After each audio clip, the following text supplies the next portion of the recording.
여러분 안녕하세요. 문은서 목사입니다. 날씨가 춥습니다. 이 추운 계절에 또 온도가 또 내려가는 이 계절에 하나님의 말씀의 온기가 여러분의 가슴을 따뜻하게 주었으면 좋겠습니다. 이 시간에는 잠언 심화강의 40번째 시간으로 잠언 10장 13절로 21절의 말씀을 강의하겠습니다. 피차 은혜가 되었으면 좋겠습니다.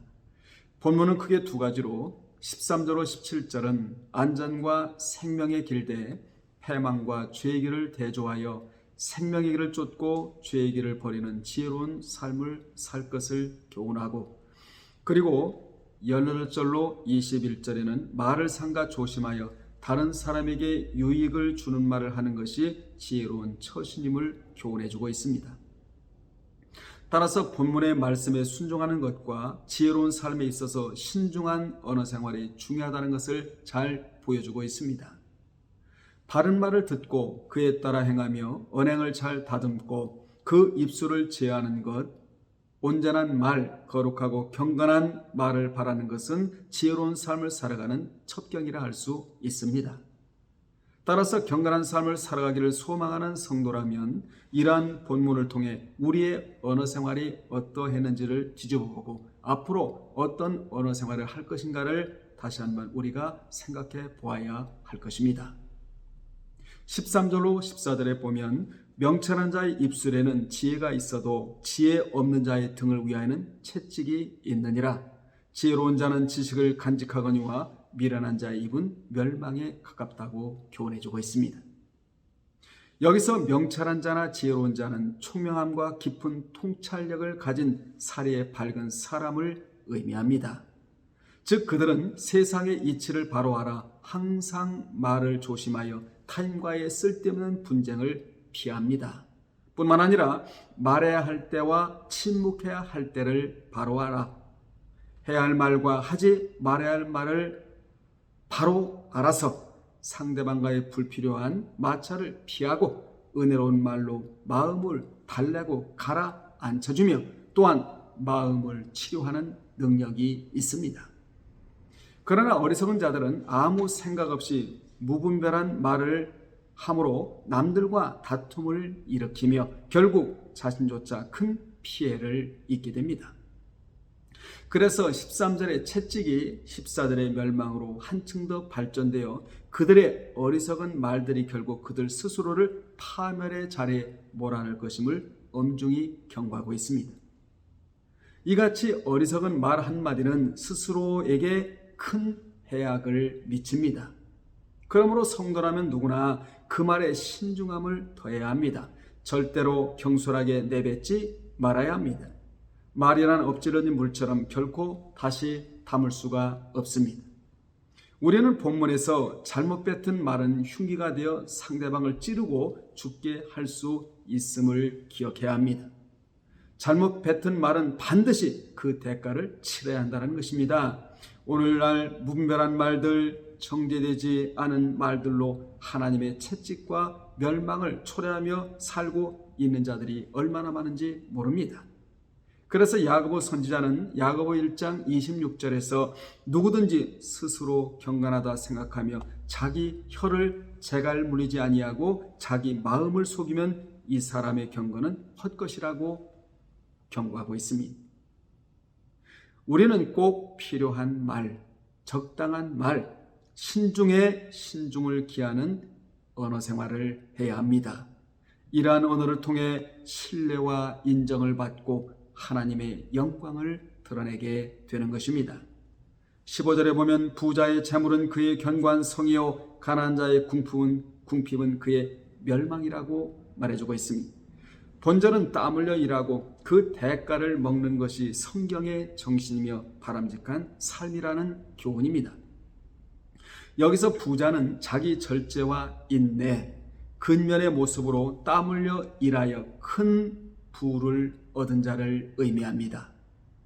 반면 가난한 자는 사회적 약자, 즉 보호의 돌봄의 대상이 아니라 자신을 주체하지 못하는 나약함과 무기력함을 가진 자를 의미합니다. 즉 본능의 유혹과 외적인 유혹에 쉽게 빠져들어 정작 자신이 해야 할 일들에 대해서는 무기력하고 태만한 자들, 그리하여 가난을 초래한 자들을 지칭하는 말입니다. 본절에 이러한 사람들의 결국은 멸망이라고 규정하고 있습니다. 이러한 말씀은 교회에서는 매우 듣기 어려운 말씀입니다. 사실은 들어야 할 말씀인데 말이에요. 그러다 보니 믿고만 있으면 저절로 돈이 생기고 물질이 풍부해진다고 생각하는 사람들이 많습니다. 여러분, 이 세상은 천국이 아니라 우리가 발붙이고 살아야 할 세상이란 말입니다. 그곳에서 복을 받고 살려면 성실한 삶, 경건한 삶, 부지런한 삶, 하나님의 나라를 준비하는 삶, 열심히 땀 흘려 일해야 재물을 얻을 수 있다는 것이 하나님의 축복의 질서 체계입니다. 만약 하나님의 축복만 믿고 뿌리지도 않고 거두려고 하지도 않고 열심히 일하지도 않고 먹으려고 한다면 하나님의 질서 체계의 정면으로 위배되는 일로서 이러한 자들은 결국 하나님의 뜻을 거스르는 인생이 되고 마는 것입니다. 우리는 우리의 손을 부지런히 움직여 그로 인해 자기 자신과 가정을 더 아름답게 가꾸고 돌보며 더 나아가 가난한 이웃을 구제할 수 있는 데까지 이르도록 필요한 재물을 하나님께로부터 받는 삶을 살아야 합니다. 우리가 본절을 통하여 기억해야 할 것은 땀 흘려 일하고 그 대가를 먹는 것이 성경의 정신이며 바람직한 삶이라는 것입니다. 꼭 이 점을 우리가 기억을 해야 합니다. 우리에게 주신 날들을 게으름과 나태함으로 허비하지 아니하고 인내와 성실로 땀 흘려 일함으로 하나님께서 허락하신 축복을 온전히 받아 누리라는 것입니다.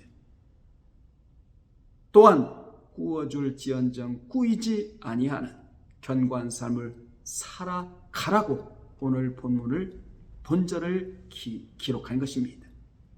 16절에 보면 의인의 수고는 생명에 이르고 악인의 소득은 죄에 이르니라 라고 말해주고 있는데, 본절을 의역하면 의인의 수고, 즉 하나님의 방법에 의한 합당한 소득은 칭찬을 받고 존경을 받지만 악인의 불의한 소득은 사망에 이르고 형벌의 죄에 이른다고 말해주고 있습니다.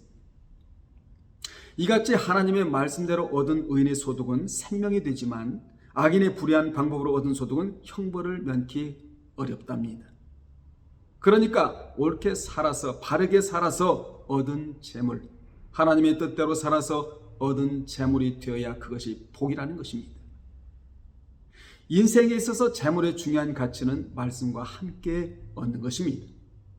의인의 수고는 복을 받아 재산의 가치가 늘어나 교회를 섬기고 하나님의 영광을 드러내고 구제하고 자신의 생명에 이르게 하는 큰 축복을 받게 하지만, 의인의 소득은 마치 율락 여성을 고용하여 돈을 버는 것 같이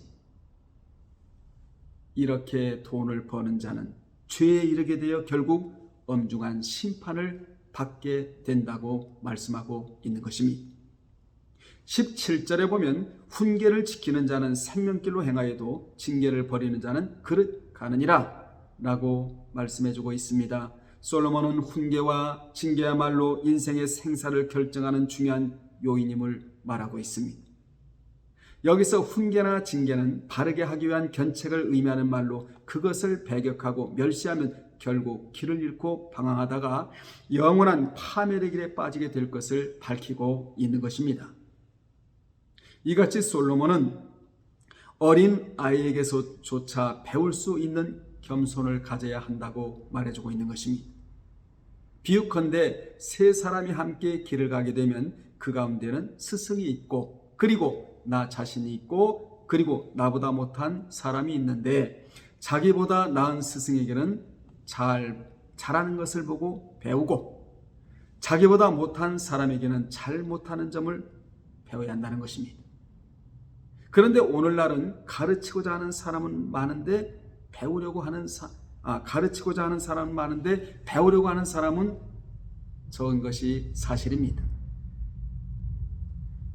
그래서 성경에는 가르치는 자도 중요하지만 배우는 자를 귀하게 여깁니다. 왜 그렇습니까? 배우는 자는 겸손하기 때문에 그렇습니다. 대부분의 가르치는 자가 교만하지 배우고자 하는 자는 교만하지 않습니다. 우리 모두는 하나님의 훈계와 징계를 달게 받아 생명길로 행해야 합니다. 훈계와 징계는 마치 먼 길을 떠나는 나그네에게 요긴한 나침반과 지도처럼 우리의 인생이 생명의 길에 이르게 하는데 중요한 것입니다. 우리 모두는 성경에서 교훈을 찾고 배울 수 있는 겸손함과 온유함을 소유하는 그런 자들이 되어야 합니다. 나단의 책망 앞에 그 자리에서 무릎을 꿇고 회개하며 자복하였던 다윗처럼 말씀으로 우리를 비추시고 우리를 인도하실 때 누가 말입니까? 하나님이, 성령님이 늘 겸비함으로 하나님의 요구하시는 길, 하나님이 요구하시는 길, 생명길로 온전히 행하는 복된 인생들이 되시기를 바랍니다. 18절에 보면 미움을 감추는 자는 거짓된 입술을 가진 자요 중상하는 자는 미련한 자니라 라고 말해주고 있는데, 본절은 믿는 자의 사랑은 얼굴과 표정이 아닌 마음에서 비롯된 것이어야 한다는 교훈입니다. 미움을 감추는 자란 상대를 향한 미움과 증오를 마음속에 감추고 외면적으로는 부드럽고 아름답게 보이며 호의적으로 보이는 가시적인 자를 말합니다. 이는 마치 속에는 상대를 해치기 위한 날카로운 칼과 비수를 감추고 있으면서 겉으로는 온화한 미소와 부드러운 말로 다가서는 비열한 자객을 연상케 합니다. 또 회칠한 무덤처럼 속에는 썩어 문드러지며 냄새나는 시체로 가득하면서 겉으로는 그럴듯하게 자기를 포장하여 거룩한 행세를 하며 바리새인처럼 또한 서기관들처럼 자신들만이 의롭고 구별된 사람인 양 행세하는 자들과 같습니다. 예수님께서는 이들을 보시고 회칠한 무덤이라고 지칭하시면서 그들에게 화, 즉 저주가 임할 것이라고 선언하셨는데, 솔로몬은 바로 이러한 맥락에서 위선적인 행동 양식을 금하라고 말해주고 있는 것입니다. 우리는 이러한 위선과 가식이 일상이 돼서는 안 됩니다. 서로 사랑하고 또 원수라도 용서하고 축복해야 한다는 예수님의 가르침에 그대로 순종해야 합니다. 원한과 미움, 증오로 가득 찬 마음을 갖고는 주님 안에서의 삶이 아닌 다른 삶을 사는 것입니다. 본절의 교훈은 내면의 마음을 성숙시키고 상대방의 가치를 높이고 마음속에 미움과 상처를 해결하지 않았음에도 불구하고 겉으로는 평안한 척 하는 것은 주님이 원하시는 모습이 아니라는 것입니다. 그것은 우리의 심령에 해로운 일이며 궁극적으로 우리 자신을 망치는 일이라는 것이지요. 그래서 우리의 연약함을 주님 앞에 내어놓고 간구해야 합니다. 여러분, 이 세상에서 가장 중요한 것이 무엇입니까? 고린도전서 13장 13절에 믿음, 소망, 사랑 중에 사랑입니다. 인생이 마음에도 없는 사랑을 말하고 마음에도 없는 노래를 한다면 얼마나 안타까운 일이겠습니까? 그래서 우리는 주님의 사랑을 힘있기를, 주님의 사랑을 덧입기를 간절히 기도해야 합니다. 19절에 보면 말이 많으면 허물을 면하기 어려우나 그 입술을 제한한 자는 지혜가 있다고 말합니다. 성도는 무가치한 말, 천박한 말을 구별하고 제어하는 지혜를 가져야 합니다. 여기서 말이 많다는 것은 단순히 말을 많이 한다는 것이 아니라 무분별하고 진실치 못하고 천박한 말들을 쉴 새 없이 떠들어야 되는 것을 의미합니다. 사람이 때로는 침묵하면 한 가지 죄를 지을 수 있는 것을 말을 많이 함으로써 100가지 죄를 짓게 되는 경우가 있습니다. 하루 정도 날을 정해서 우리가 사람들과 나누는 모든 말들을 녹음해 본다면 얼마나 불필요한 말을 주고받는지 알게 될 것입니다. 시시한 농담들, 자기 과시, 음란한 말들과 욕설, 비방과 험담들 및 무익하고 잡다한 정보들로 우리의 하루가 가득 채워지게 되는 것을 보게 될 것입니다. 우리는 이러한 시간에 입에서 나와야 할 말과 나오지 말아야 할 말을 구분해서 해야 하겠습니다. 야고보 1장 19절에 듣기는 속히 듣고 말하기는 더디하라 라고 말했듯이 말입니다. 우리 모두 말을 절제하고 덕스러운 말을 주고 받읍시다. 그러면 영혼도 혼탁하지 아니하고 영혼이 맑게 알게 될 것입니다. 20절에 보면 의인의 혀는 순은과 같거니와 악인의 마음은 가치가 적으니라고 말해주고 있습니다. 본절은 믿는 자의 입술은 타인에게 생명과 희망, 용기를 주는 지체가 되어야 한다는 교훈입니다. 여기 순은이란 순수하게 재련된 은을 말하는데 그만큼 의인의 입술은 도덕적으로나 종교적으로나 인격적으로나 순수하여 많은 사람을 유익하게 한다는 것입니다. 반면 악인은 그의 마음의 가치가 적다고 말해주고 있는데 즉 쓰레기 오물과 같다는 의미입니다. 다음 절인 21절에도 마찬가지인데 누군가를 가르친다는 것은 무엇을 의미합니까? 우둔한 자를 깨우칠 만큼 충분한 여력이 있음을 의미합니다. 반면 악인은 스스로 자신을 건사할 만큼의 지혜도 없어 결국 죽음에 이르게 되는 철저한 영적 무지에 빠져 있다는 것이지요. 이 모든 것이 바로 의인과 악인의 분명한 차이입니다. 똑같은 입이지만 그 입에서 나오는 말의 가치는 이처럼 천양지차인 것입니다. 발명왕 토마스 에디슨은 그에 의해 등록된 특허수만 무려 1천여 가지가 된답니다. 전기, 투표 기록지, 주식 상장 표시기, 전화기, 축음기, 백열전등, 영사기, 축전기 등 그에 의해 세상에 빛을 보게 된 물품이 이로 헤아릴 수 없을 정도로 많습니다. 그런 그가 초등학교 시절 퇴학을 당하게 되었는데 그의 담임교사는 그의 어머니에게 저 아이는 전능하라서 학교에서는 도저히 가르칠 수 없습니다.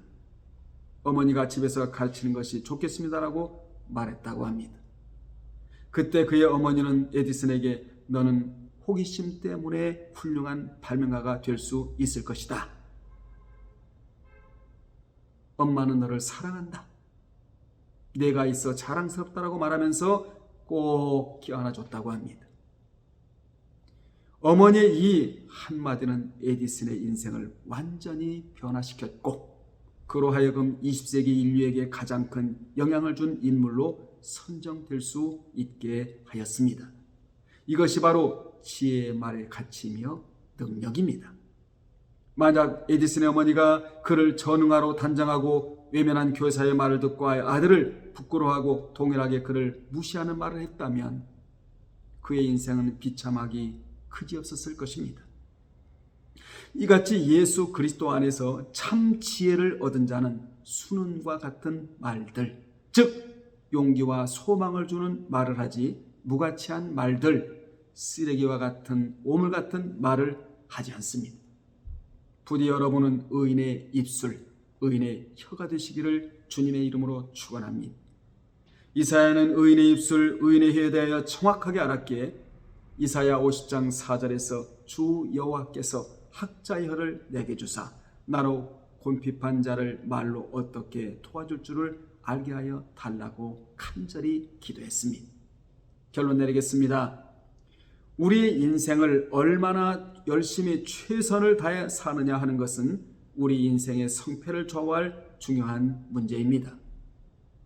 그러나 그보다도 더 중요한 문제가 있습니다. 그것은 바로 무엇을 위해 열심을 다하고 있느냐는 것입니다. 의인의 수고는 생명에 이르지만 악인의 수고는 결국 죄와 죽음에 이를 뿐입니다. 지혜는 우리에게 인생의 올바른 방향과 올바른 인생을 살아가는 방법을 자세하게 가르쳐줍니다. 그렇기에 지혜는 인생에 있어서 없어서는 안 될 필수 불가결한 것입니다. 여러분은 오늘 무엇을 위해 최선을 다하고 있습니까? 여러분이 열심히 달려가는 이 길이 과연 생명과 축복의 길입니까?